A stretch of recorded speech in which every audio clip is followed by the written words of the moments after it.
Laurent Jost. Vous êtes violoncelliste français reconnu, lauréat de concours prestigieux et partenaire de grands noms de la musique classique. Et aussi, je vais rajouter, vous êtes le directeur artistique de la Fondation Asdrubal pour la culture et les arts, Mohamed Lamouri. Bonjour Laurent. Bonjour cher Abir, bonjour donc à toutes et à tous. Merci pour votre invitation. C'est un plaisir. Donc aujourd'hui, vous êtes en Tunisie. On n'a pas toujours l'occasion de vous avoir. Moi-même, bon, il faut dire que vous venez souvent en Tunisie, mais moi, j'ai pas toujours l'occasion de vous accueillir. Alors, on est ici pour parler d'un méga concert qui aura lieu le 25 octobre à la cathédrale de Tunis, Chœur des Voix. Qu'est-ce que Chœur des Voix? Alors, c'est une rencontre. Le titre même de ce concert illustre parfaitement la soirée. Nous allons donc parcourir le répertoire principalement occidental au niveau des cordes dans le cadre d'un concert de sortie de résidence artistique qui va donc réunir de jeunes artistes exclusivement tunisiennes et tunisiens, instrumentistes donc à cordes, mais il y a également une soprano. Et pour cette résidence artistique, j'ai invité deux éminents professeurs, Anaïs Tamizier de l'Université autrichienne de musique et des arts du spectacle de Vienne, ainsi que Diane Dely, qui est également violoniste, comme l'est Anaïs Tamizier, et qui est en même temps directrice du département cordes de l'Académie royale de Dublin. Donc nous allons parcourir différentes œuvres et extraits d'œuvres du répertoire occidental de musique de chambre cordes principalement, qui donc assumeront la première partie de ce concert. Donc d'emblée, il y a une certaine interculturalité, je dirais, qui est frappante, ce mix entre tunisiens, artistes tunisiens et artistes étrangers, c'est ça? En permanence, oui. C'est la vocation. C'est l'ADN aussi, je pense. Exactement, c'est l'ADN de la Fondation Asdrubal pour la culture et les arts, Mohamed Abouri.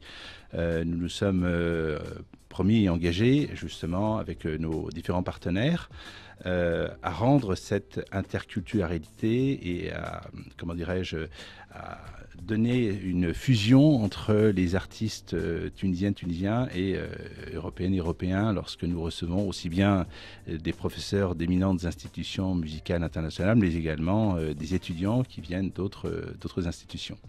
Magnifique. Alors donc, vous me parlez du concert du 25 octobre à la cathédrale de Tunis. La seconde partie, nous aurons le plaisir d'entendre des choristes tunisiennes et tunisiens qui, eux, seront coachés par Aïda Niati lors de notre résidence artistique qui aura lieu donc à la Fondation Asdrubal à Yasmine Hammamet. Aïda Niati, donc je rappelle, est docteur en musicologie, enseignante universitaire. Elle est auteure, compositeur, interprète et puis elle a un style très particulier qui lui ressemble et très agréable. Hein. Je pense que vous avez déjà eu l'occasion, Lamia et Alia, donc d'assister voilà, de voir, de l'écouter en fait. Oui, elle a son propre univers. Une esthétique très particulière et justement ça fait d'Aïda Niati une artiste complète et exceptionnelle dans la valeur de ce qu'elle peut partager et offrir au public et donc partager également avec les choristes. C'est la raison pour laquelle je l'ai invitée à coacher donc les différents choristes tunisiennes et tunisiens pour cette résidence artistique. Et puis donc bien sûr, vous l'avez évoqué tout à l'heure, la présence également de Pierre Debat, fidèle parmi les fidèles, Pierre Debat qui est donc le maître de chapelle de la cathédrale de Monaco. Il y a également auprès du palais princier de Monaco et qui donc dirige les petits chanteurs de Monaco, une formation de jeunes garçons très jeunes et adolescents. Et adolescents aussi, donc c'est un chœur en fait. Oui, voilà, un chœur de garçons. Un chœur, voilà, justement, c'est un chœur d'enfants. Alors, et d'adolescents prestigieux, fondé en 1974 sous le haut patronage du prince Albert II. Alors, initialement, donc, par le prince Régnier III. Exactement. Voilà, donc il y a eu cette succession.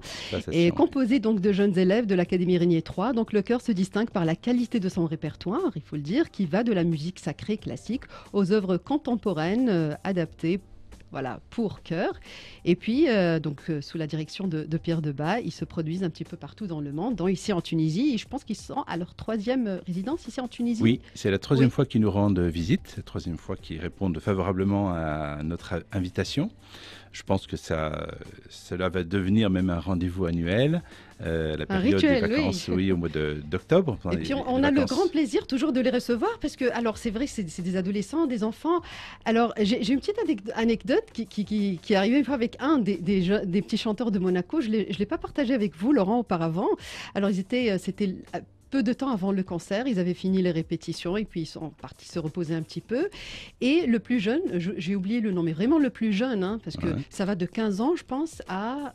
alors les adolescents... Oh, ça va même bien plus jeune. Oui, voilà, non, mais jeune. de 15, enfin, dans un ordre dégressif, 15 jusqu'à... Oui, 5 peut-être. Oui, enfin, on a un peu moins de 7 ans, oui. Exactement. Et je pense que c'était le plus jeune. Il me regardait, il me disait bonsoir madame. Je disais bonsoir, parce que le visage lui est familier, puisqu'on est à travers Tunisie.court, on a toujours été partenaire donc, de la Fondation Hasdrubal.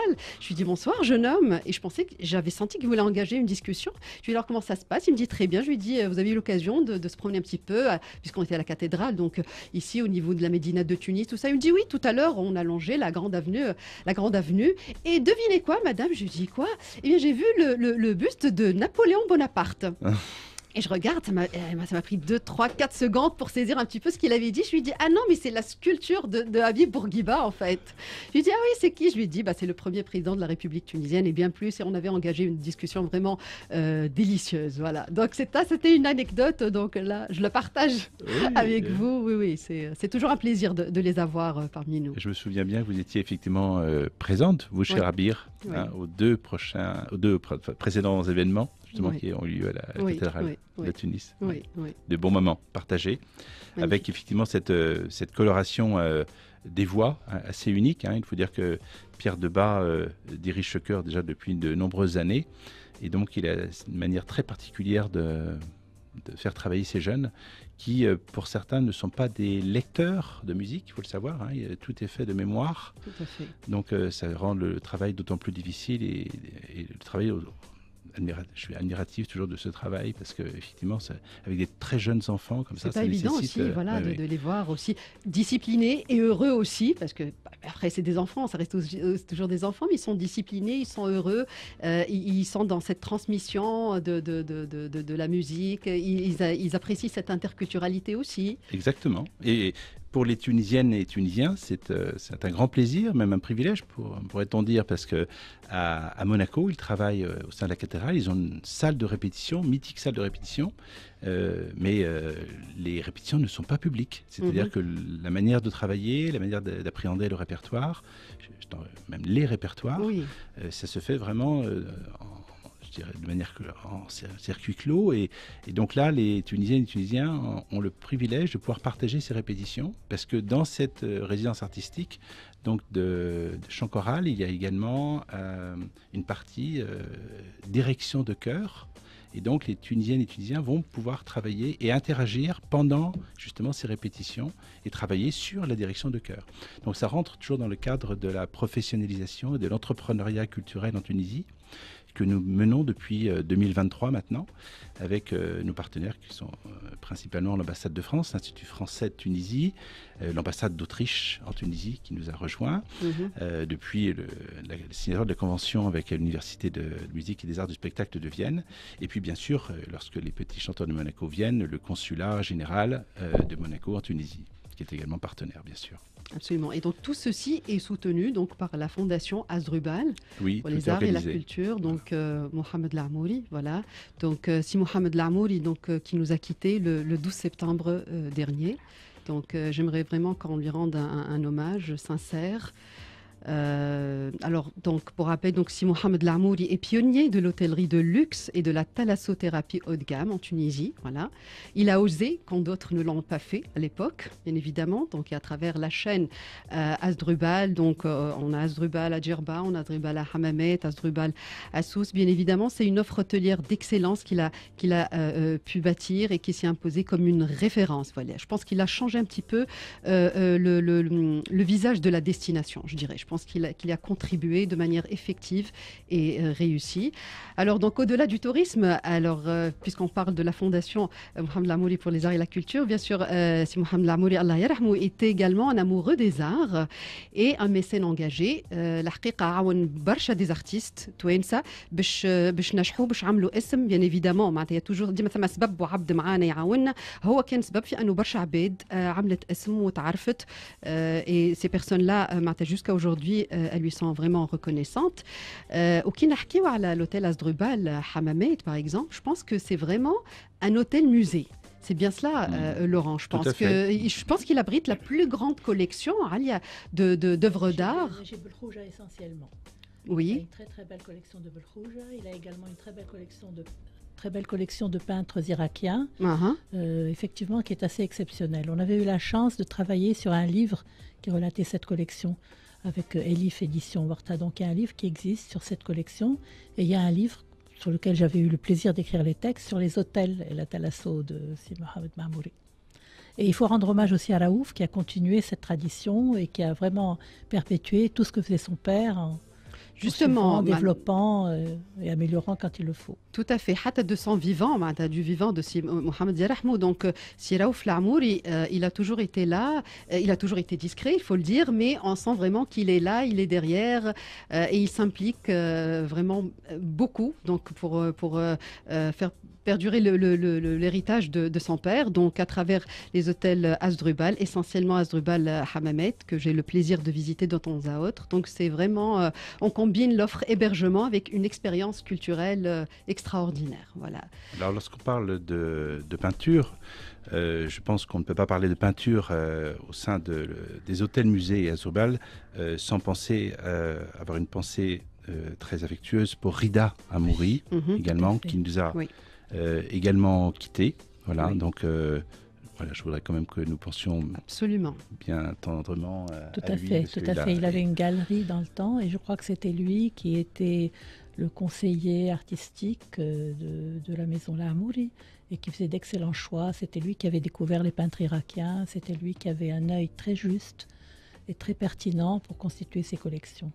C'est un homme qui a permis aussi beaucoup de rencontres dans le domaine culturel, donc aussi bien pour la peinture, et puis nous avons partagé de très précieux moments qui me restent très chers avec Rida Amouri. Voilà, donc voilà, quand on pense à la peinture, bien sûr, nous pensons à M. Mohamed Amouri, son départ. Pensons à Raouf Amouri, effectivement, qui prend le relais pour être très présent pour le mécénat culturel au sens large du terme, et bien sûr M. Rida Amouri. Tout à fait. Donc, Allah yarham Rida Amouri, ici Mohamed Amouri, et longue vie à la fondation Asdrubal. Donc, pour ce concert-là, qui aura lieu le 25, donc c'est un concert à titre gracieux. Oui, on bien le précise. Bien sûr. Voilà. Donc, l'entrée se fera dans la limite des places disponibles ou il faut faire une réservation au préalable? Comment ça se passe? Non, l'ouverture des portes de la cathédrale est prévue donc le samedi 25 octobre, 1 heure avant le début du concert, donc à 19h30. Le concert ayant lieu à 20h30. Donc, bon, si on prend en exemple les précédentes éditions, il ne faut pas oublier qu'il y avait malheureusement des personnes qui n'ont pas trouvé nombreuses de place. personnes qui n'ont pas pu rentrer. Dites-il de votre succès. C'est gentil. Restons très humbles par rapport à cela, mais c'est vrai que c'est peut-être bien de le préciser et prévoir une arrivée en avance. Voilà. Et donc, ce concert réunira donc tous ces artistes européens et tunisiens. Ça représente plus de 50 artistes, aussi bien donc, comme je vous l'ai dit tout à l'heure, musiciens à cordes, dans le cadre de musique de chambre répertoire occidental, et puis donc le chant, seconde partie, avec des choristes sur un répertoire purement oriental, et ensuite les petits chanteurs de Monaco. Magnifique. Et puis au final, bien sûr, l'interculturalité verra le jour et nous réunirons l'ensemble des artistes, des choristes tunisiennes, tunisiens et européens. Voilà. C'est extraordinaire. Donc Corps des Voix, le 25, samedi prochain, le 25 octobre. Et puis, je vais donner un avant-goût à nos chers auditeurs et auditrices, puisque j'ai choisi un morceau. Alors, les 3 pauses musicales, je les ai minutieusement choisies pour cet épisode-là. Et j'ai choisi un morceau, Laurent. Donc, j'ai combiné un extrait du concert du centenaire du Grand Orgue. À l'époque, donc, un clin d'œil amical à Jean-Cyril Gandier, à l'occasion. Et donc, aussi un extrait donc, du dernier concert, cordes et voix. Donc, on vous laisse avec cette petite pause musicale.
Art de vivre مع عبير فارس على مسك.